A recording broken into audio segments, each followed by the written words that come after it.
Hey, welcome to my channel where we talk everything networking and automation.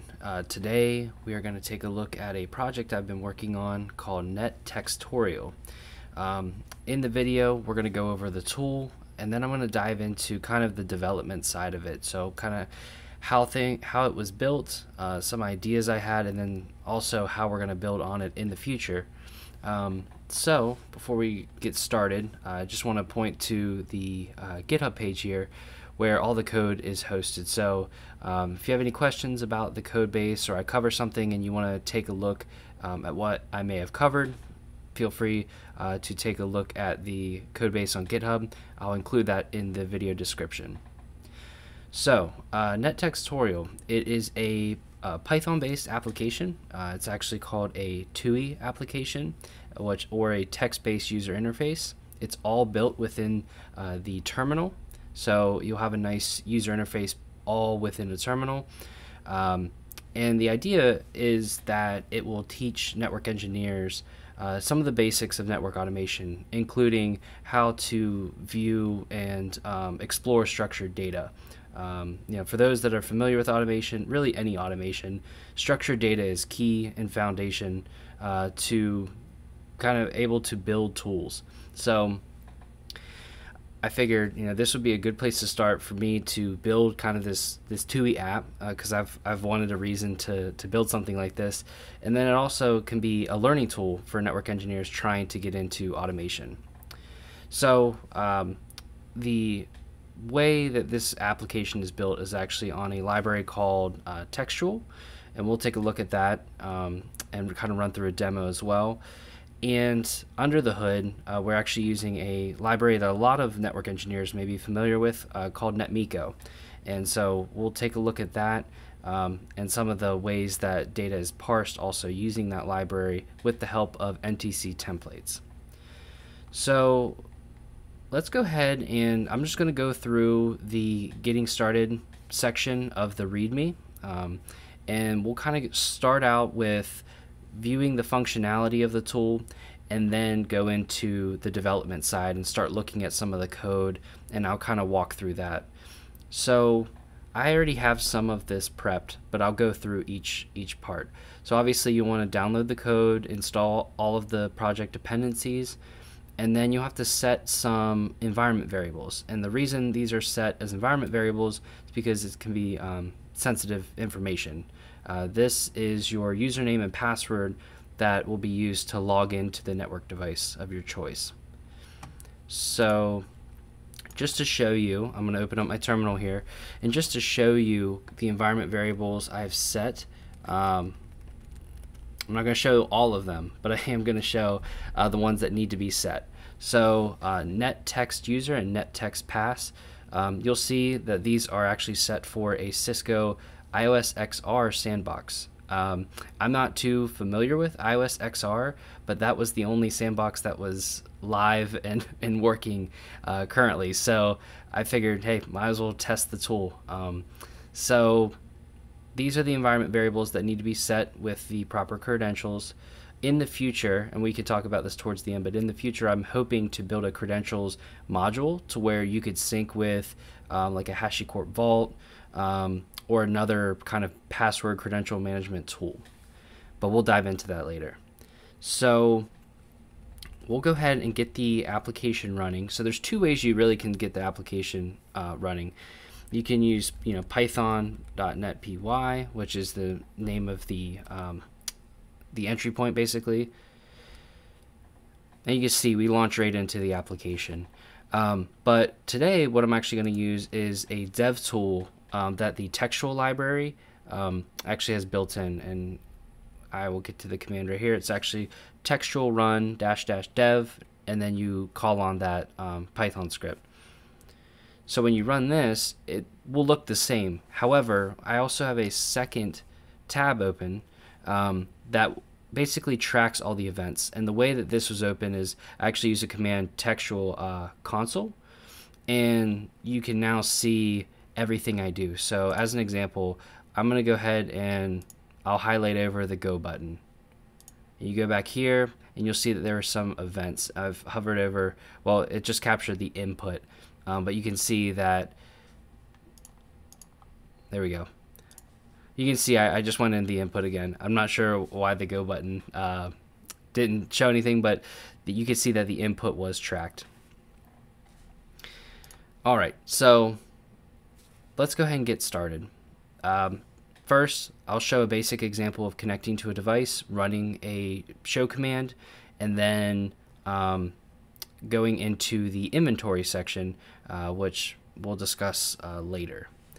So just going over the UI, basically you plug in the host name of the device, and then after the host name, you plug in the show command that you want to run. So I already have some lined up here. Let me, I'm gonna look off screen for a second. All right. So this is the Sandbox iOS XR device, and we're just gonna run show interface brief. Oops. And press go. So what this is doing right now is it's connecting out to the device, running the command, collecting the raw output, something you would see familiar in like an SSH session, and then also parsing it in the background to then produce it in the right column. And you'll see, so on the left here is what you would expect to see in the traditional sense, and then on the right side is your parse output. So this is kind of your structured data and your, call it semi-structured data, right? Because you do see kind of that tabular format. But here, we can go all the way down and you can see all the different interfaces, all the different data points that we can parse out. Something cool I built in after the fact, after kind of that version 1 release or that beta release, is ability to copy these outputs. So down here along the bottom, you actually can use these as hotkeys. So you can literally press Q, R, P, and I, or you can select and kind of use it as a more traditional button. So I'm going to go ahead and copy the raw output and just paste it right here for you so you can see. So this is the raw output. I know not all of it was caught on the screen. I think it cut off right about here, but that's the idea of able to capture these large, semi-structured outputs and put it into a text file or something that you can explore the data further. So here's the raw output, and then we'll just create a new tab there, and we'll copy the parsed output. And so now you can see VS Code is trying to kind of guess the data type. So here you can see JSON, and here I think it says shell script, but it's essentially a text file. But it's kind of neat because now you can see, especially with a tool like VS Code and that has plenty of extensions, you can see the different colors of the braces and the brackets, and you can also see I actually have this rainbow indentation where you can kind of see the different levels. This one isn't really nested. This data set isn't nested, so everything's kind of at that same level here as far as indentation. But it's kind of neat in that way. And obviously you can take this data set now and parse through it using a programming language like Python. But so this is pretty much the main goal of the tool, right? Is to be able to do this and have engineers become more familiar with what this parsed data looks like. Because once you get more familiar with the parsed data and then how to parse through it and get a specific data point, then you become pretty dangerous when it comes to automation. And whenever I say that, it's more the scripting side, right? Because some people view automation as a large piece of software and kind of go down towards software development, which ultimately is your end goal if you are interested in doing automation. But in this case, learning what structured data is and being able to write your first couple scripts is a huge win. And hopefully this tool is able to provide everything you need to learn about structured data. So moving on from the functionality piece, let's dive into the inventory plugin that was built, that I built kind of once again kind of after the fact. And once I started thinking about, okay, it's cool to have a host name and being able to like just one-off host names, but what if someone has a very large enterprise network and wants to be able to sync this with some sort of device inventory. So here across the bottom, you'll see an inventory button. Once again, you can press the letter I as well, and this will pop out a sidebar. And you'll see the acronym SOT here. I'm calling it the source of truth. Obviously, that can be an industry buzzword, but I honestly think the tools that I have selected here, or the platforms, are truly source of truth. That was a mouthful.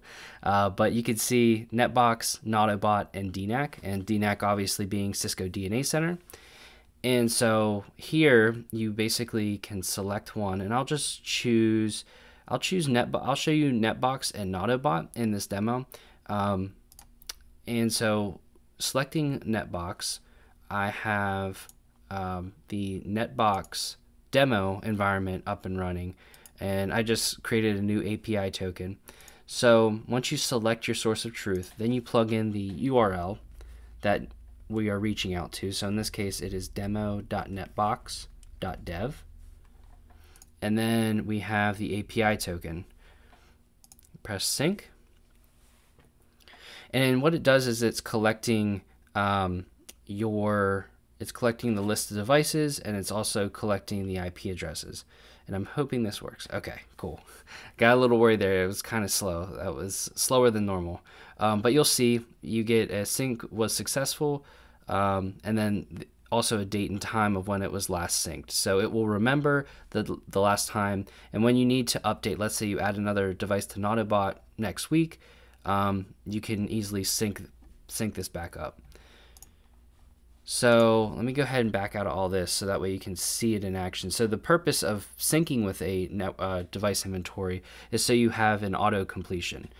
So I started typing D, and I only have 2 devices right now that is capturing, because what it does is it only captures devices that have a host name and a primary IP address assigned to it. And in the Netbox demo environment, there was actually no devices with the primary IP address assigned to it, so I actually created 2 here, and these are the 2, Akron and Buffalo. And you can see 10111 and 10112. But it's nice. The auto completion is nice because you can start typing the host name, and you can see the management IP address, and then also the platform. So you'll see on the right side it says ISR. I guess that 1001 1111. I've never honestly messed with the ISR 1000 series, so I couldn't really come up with a quick term for it. But you see, I can select enter, and it auto completes for us. And I'm going to quickly show off Nautobot as well, because it has a huge inventory, specifically the demo environment. So go ahead and copy this, and let me open up. Nope, that's the code. And we will select Nautobot, and you can see that it didn't clear for us, which that's something needs to be worked on, called a bug. But let me go ahead and clear this out. Paste in the new one. So we'll do a sync, and this one may take a few more seconds, but because the Netbox one was slow, maybe not too long. This is all synchronous actions. There's no asynchronous action. Purpose of that kind of twofold. One, I would like for the user to be able to kind of wait to verify that the sync was successful versus pressing sync and then moving on to something else. But it's kind of that immediate feedback, and this is something that can change over time. But just wanted to throw that out there, that it is kind of a blocking execution, so there's nothing else we really can do within the application until that sync either fails or completes successfully.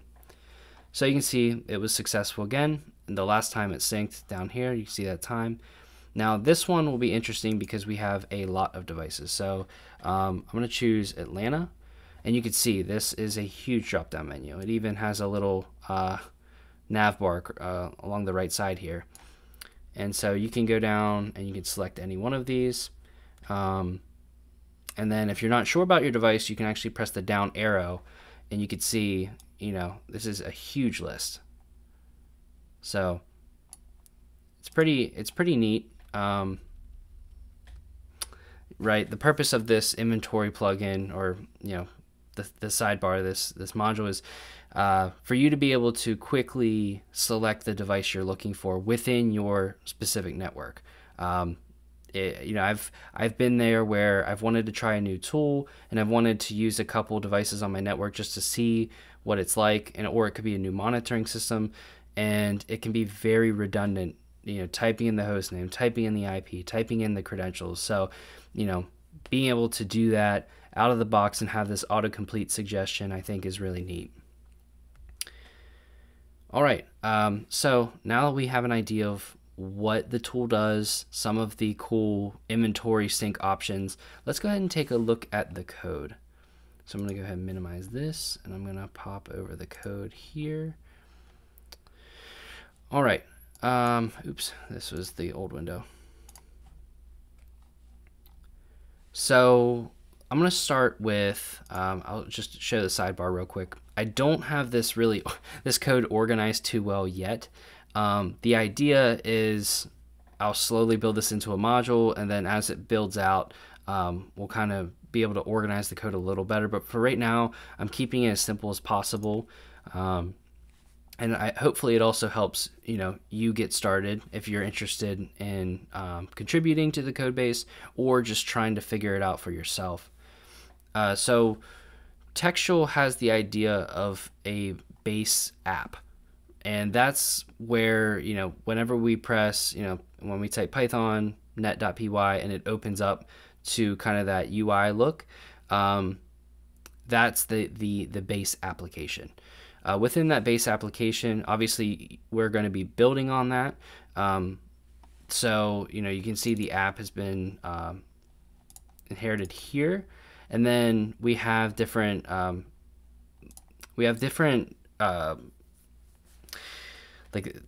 I'm trying to think of the best way to describe this without being, overwhelming. But we have two things here that are kind of these constants that are declared. So we have the CSS path, which essentially points to a CSS file. So textual applications are styled using CSS. Now, I will say that it is its own flavor of CSS. So it's not like you could copy web development code and use it directly, but for the most part, it has the same ideas. Using those different class selectors, ID selectors, and so on. So we have a CSS path, which kind of auto links us with that CSS file. And then we have multiple bindings. And these bindings are actually what's across the bottom that I've kind of called hotkeys. But basically, they tie specific letters to specific functionality. And you can see the functionality right here down in these action methods. Right? Action toggle sidebar, copy raw, copy parse, and that's kind of where we're copying the code, So that's what these action methods are for, are basically to tie in what these bindings do. And then kind of, I guess I probably should have started here, but the compose method is what makes up the application, right? I talked about that base app, and I'm not going to go into each of these different objects, but basically we have a container for the top bar here, and I'll kind of jump between the code and the actual application. So right here is a container. We have an input field and we have the go button, and within that we also have an autocomplete object, which is obviously what I just showed you when we do an inventory sync. And then we have content boxes, or they're essentially containers as well, but they're content objects. And within there, we have our raw output and our parsed output. So there's two separate containers. If we jump back, you can see raw output and then the parsed output. And I'll scroll this to the top, parsed output. And then we have a footer. And that is the blue bar right here, right? So we have our bindings which attach to the footer, but we must yield that footer as well. On mount, this is another function built in to the textual library. Basically, it says when the application starts, what do you want me to do? In this case, when the application starts, we want to have a focus on the input, right? So if I go to quit and I relaunch the application, my cursor goes automatically in there, right? Versus if I didn't have that focus, this is what it would launch into, right? So pretty neat, right? It gets the user up and running, I think a little quicker, so it's more of a convenient, and really it was for me as well to kind of test that what the on mount function does, or method, I'm sorry. There's a few other methods down here. On button pressed, so basically anytime a button is pressed, this function kicks off. In this case, basically what I do is I will I will query for a specific tag, and command input is actually, sorry, is that top input here. So what I do is I'll say, okay, when a button is pressed, and in this case we only have one button, so I don't have to do any additional filtering, but I'll click the button, I'll query and find what is the value within this input widget, or within this input box, right? And so that's kind of what this does, right? I find the user input, I query the command input, I find the value, and if there is a value, then I will pass that value to another method here for get device information. And from here, this is where we actually run run the command against the device, and we parse the output. So that's the main piece of the application. One thing I realized kind of as I was talking through that, and I kind of slipped up and said it, is each of these objects, the input, the button, these containers, the content containers, these are all called widgets within the textual framework. So you may hear me say that as well. And I will say by no means this is a introduction to textual. Otherwise, I'd be doing a very poor job. This is more or less me trying to explain the application at a very high level and just touch on some of the code. The other thing I wanted to touch on before we wrap up is the inventory. So you can have a separate class, a separate object kind of built for just the inventory sidebar, because as you'll notice, there's a lot going on in this inventory sidebar. We have, these are actually considered checkboxes, and then a couple widgets, and then a sync button. So if you look at the inventory sidebar in the compose method, compose method, you'll see this is what builds the sidebar. You'll see we have a label at the top, and what I'll do is maybe just do this. So side by side, we have a label at the top. We then have a container with a netbox label and then a checkbox. So each vertical container here is a label and a checkbox. Label, checkbox, label, checkbox. So we have one for netbox, one for Autobot, and one for DNAC. Then we have a label for inventory URL and then an input for that inventory URL. Same thing with the API token, a label and then a input. And then lastly, you see a button, the sync button here. And then there's a couple hidden labels that don't pop up unless something is acted on, but you kind of have to yield that at the very beginning, so that way it's present in the application. I'm assuming there are or will be ways to where you can kind of, well, I know there are ways, I'm sorry, that you can add widgets in at a later time based on a specific function or action. But in this case, I basically just hid these messages until called upon. So in this case, when you saw it say like sync was successful earlier, that label's already here. There's just no text in it. And then that success message, kind of same thing, right? So I guess I should have flipped that. The sync message and the success message are kind of right here in this underneath the sync button. And then there's some other methods down here as well of when to hide things, when to show things, when a checkbox is changed. So as you could see a few things happen. We have the text, as I mentioned, you could still type in these fields, right? But it's a little dimmer, it's a little grayed out. But when you select a checkbox, it turns white, and you can, it's visible. And then same with the sync. The sync button becomes enabled. So little stuff like that, right? That's what these all this code kind of does. And you can see it's kind of a mess right now. There are some things that could be improved. I do have some crazy if, elif, else statements or conditionals here, but yeah, that is about it. This could be an hour-long video, but the purpose of this was for me just to kind of go through the functionality, dive into a little bit of the code base, and hopefully get you excited and want to be able to use the tool or contribute to the code base. It is on GitHub, so if you do find an issue, please feel free to open one on the GitHub repository. If you'd like to contribute, feel free to fork it and try it and open up a PR. Definitely open to pull requests. This is a tool built for the community, so if the community would like to contribute, I'm completely open to that. So thank you for tuning into this video. If you have any questions, feel free to hit me up on Twitter or make a comment on this video. Thanks for watching.